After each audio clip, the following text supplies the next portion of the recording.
నటీనటులు అక్షయ్ కుమార్, వీర్ పహారియా, సారా అలీ ఖాన్, శరత్ కలేకర్, నిమ్రత్ కౌర్ తదితరులు.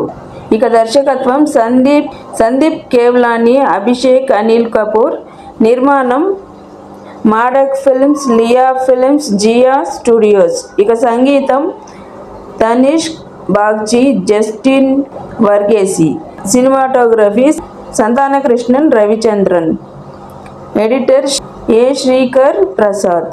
బాలీవుడ్ సినిమా దగ్గర ఇటీవల వచ్చిన చిత్రాల్లో స్టార్ హీరో అక్షయ్ కుమార్ నటించిన చిత్రం స్కై ఫోర్స్ ఒకటి. అయితే ఈ జనవరి గణతంత్ర దినోత్సవం కనుగగా వచ్చిన ఈ చిత్రంలో హిందీ విమర్శకుల ప్రశంసలు అందుకుంది. కానీ బాక్సాఫీస్ దగ్గర విఫలం అయ్యింది. ఇక ఇటీవల ఓటీటీలో వచ్చిన ఈ సినిమా ఎలా ఉందో సమీక్షల్లో చూద్దాం రండి. 1947 స్వాతంత్రం తర్వాత పాకిస్తాన్కి, భారత్కి నడుమ కాశ్మీర్ గొడవలు మరింత పెరుగుతూ వస్తుంటాయి.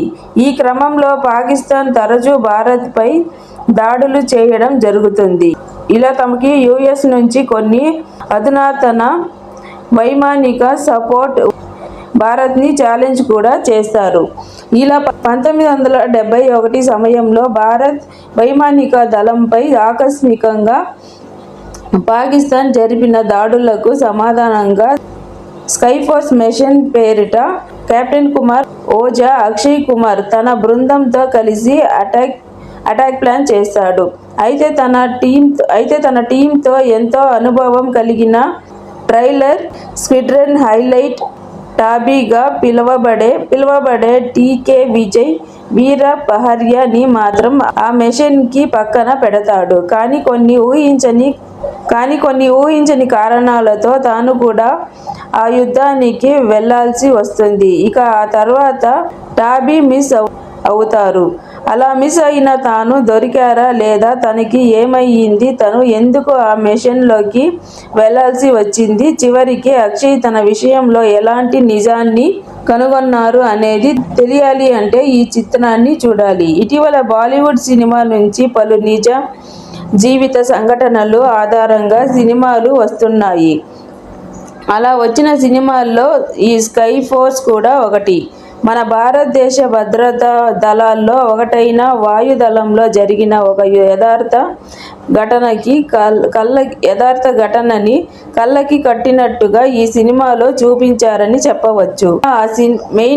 మెయిన్గా ఆ విమాన యాక్షన్ సీక్వెన్స్లు సినిమాలో అదిరాయి అని చెప్పాలి. కొన్ని మూమెంట్స్ అయితే అబ్బురపరిచేలా స్టైలిష్ యాక్షన్ సీక్వెన్స్లతో తెరకెక్కించారు. అలాగే వీటితో పాటుగా పలు కీలక సన్నివేశాలు తాలూకా ఎమోషన్స్ బాగా పండాయి. ఇంకా దేశభక్తి అంశాలు కూడా ఈ సినిమాలో ప్లస్ అని చెప్పవచ్చు. ఇక ఈ సినిమాలో మెయిన్ హీరో అక్షయ్ కుమార్ ఉన్నప్పటికీ తనతో పాటుగా వీర్ పహారియా కూడా ఫైన్ అయ్యారని చెప్పవచ్చు. తన పాత్రలో పర్ఫెక్ట్గా తాను సెట్ అయ్యి సాలిడ్ పర్ఫార్మెన్స్ని ఈ చిత్రంలో కనబరిచారు. అలాగే అక్షయ్ కూడా సాలిడ్ రోల్లో కనిపించారు. తనపై వైమానిక సన్నివేశాలు, కొన్ని ఎమోషనల్ సీన్స్ బాగున్నాయి. ఇంకా సారా అలీ ఖాన్ మంచి పాత్రలో కనిపించింది.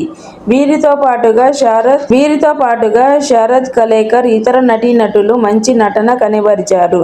ఈ చిత్రం పలు యథార్థ ఘటనలు ఆధారంగా తెరకెక్కించినప్పటికీ ఇంకా కొంచెం గ్రిప్పింగ్గా కథనం నడిపించి ఉంటే బాగుండేది. కొన్ని మొమెంట్స్ మంచి హైప్ ఇస్తాయని, కానీ కొన్ని మొమెంట్స్ అక్కడక్కడ స్లోగా కొనసాగినట్లుగా అనిపిస్తోంది. దీనితో చిత్రం ఇంకొంచెం ఎంగేజింగ్గా నడిపే స్కోప్ని మిస్ చేశారని చెప్పవచ్చు.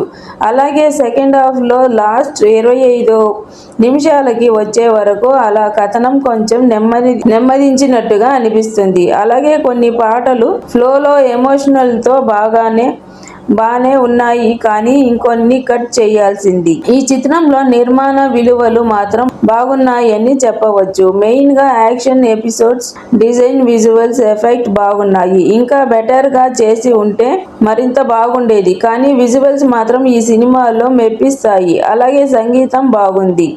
సినిమాటోగ్రఫీ కూడా బాగుంది. ఎడిటింగ్ ఇంకొంచెం బెటర్ గా చేయాల్సింది. ఇక దర్శకులు సందీప్ అభిషేక్ ల విషయానికి వస్తే మంచి ఎమోషనల్ అండ్ దేశభక్తి కథాంశం వారు తీసుకున్నారు. దీనిని చాలా వరకు బాగానే నడిపించారని కూడా చెప్పవచ్చు. కాకపోతే కొన్ని చోట్ల ఇంకా ఇంట్రెస్టింగ్ గా కథనం తీసుకెళ్లాల్సింది. మరింత గ్రిప్పింగ్ నరేషన్ ని తీసుకోవాల్సింది.